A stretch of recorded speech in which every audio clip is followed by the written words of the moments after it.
Emang bener, laptop gaming Ryzen 5000 series performanya udah menurun dan nggak bisa dipakai di tahun 2023?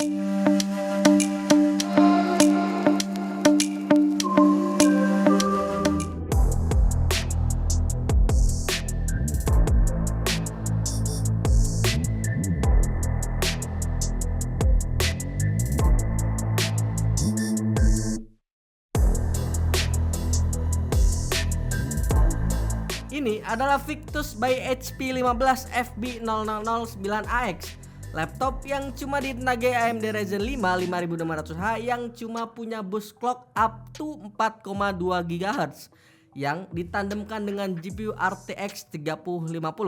Kelihatan agak tua emang dari spesifikasi, tapi sebelum lompat ke performa, kita lompat dulu ke style laptopnya. Dari segi desain terlihat nggak banyak beda dari Victus lain yang pernah kami review. Simple dan minimalis dengan logo Victus di bagian tengahnya yang bawa kesan modis khas laptop kekinian. Pokoknya nggak banyak komen soal desainnya. Oh ya, yang gua suka di sini adalah pola unik berbentuk zigzag line yang ada di bagian bawah layarnya. Detail kecil tapi kok kayaknya diperhatiin banget gitu sama HP. Dimensinya sendiri standar laptop gaming kekinian yang agak tipis di sekitar 35 x 25 cm dengan ketebalan cuma 2,35 cm.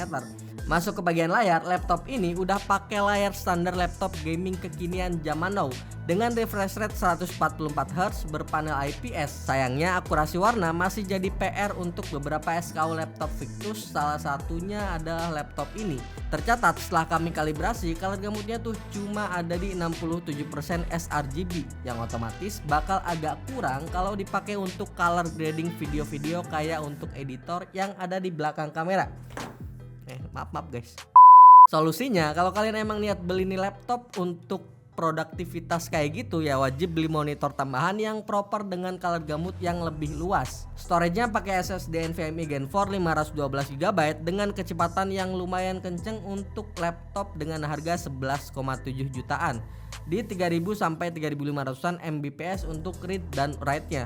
Udah nyaman lah pokoknya buat penggunaan harian sampai gaming. Yang gak disayangkan sebenarnya sih satu, kenapa HP nggak kasih opsi upgrade SSD di laptop ini, padahal di motherboardnya udah ada slot SSD yang kosong. Padahal tinggal pasang aja tuh mounting SSD M2. Atau barangkali kelupaan gitu kan, atau gimana lah, mungkin ada yang berpendapat, silahkan tulis di kolom komentar. Untuk RAM-nya kalian gak perlu khawatir, laptop ini udah dibekali RAM dual channel DDR4 3200MHz. Gak banyak loh laptop 11 jutaan tapi udah punya konfigurasi RAM dual channel kayak gini. Cuma untuk kebutuhan gua jujur udah pas aja, nggak kebanyakan tapi nggak sedikit juga.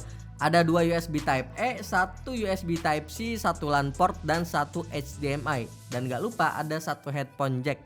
Ngarep Thunderbolt? Kayaknya tahun depan deh ya boleh ngarep Thunderbolt di laptop gaming dengan harga 11 jutaan. Kita ke bagian sini, webcamnya yang kualitasnya ya terbilang seadanya, 0,9 megapiksel dengan resolusi perekaman up to HD doang. Mungkin sebagian orang bakal komplain ya, tapi menurut kami hal ini harusnya nggak jadi masalah. Toh kebutuhan meeting online makin kesini makin berkurang kan, nggak sebanyak waktu zaman WFH gara-gara COVID 1-2 tahun yang lalu. Audionya sendiri dirancang oleh B&O Engineering dengan posisi speaker yang ada di bawah kanan dan kiri laptopnya. Suara yang dihasilkan masih oke, bassnya cukup deep dan punya soundstage yang cukup luas. Buat nikmatin konten audio ataupun gaming masih oke lah, nggak ada problem pokoknya. Kita pun masuk ke bagian performa. Pertama kita lakukan pengujian stress test menggunakan Cinebench R23 yang dijalankan 10 kali berturut-turut dengan suhu ruangan 25 derajat Celcius. Kalau cuma dilihat dari skor, emang kelihatan standar Ryzen 5 5600H ya. Skornya ada di range 9500-an poin ke atas. Cuman yang mau gua notice adalah performance stability-nya keren banget. Deviasinya cuma 0,2% doang. Padahal kalau dilihat ya sistem pendinginannya nih sama-sama aja kok sama Victus lain. Pakai 2 fan dan 2 heat pipe. Artinya stability performance-nya ini bukan cuma karena konfigurasi thermal solution-nya aja, tapi juga CPU tuning yang emang udah bener-bener di develop bestie banget sama si thermal solution-nya, yang akhirnya bikin stabilitas performa di laptop ini bener-bener terjaga dan kasih user experience yang nyaman banget untuk gaming ataupun sekedar kerjaan sehari-hari. Mau dipakai render? Tentu bisa.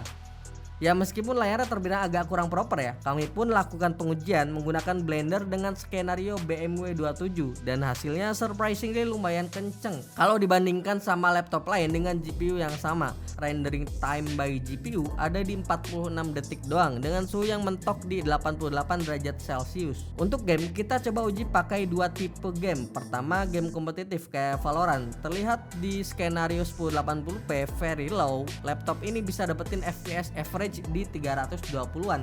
Nilai yang cukup tinggi mengingat ini tuh tipe game yang CPU bound banget. Apalagi kalau lihat CPU yang dipakai cuma Ryzen 5 5600H doang.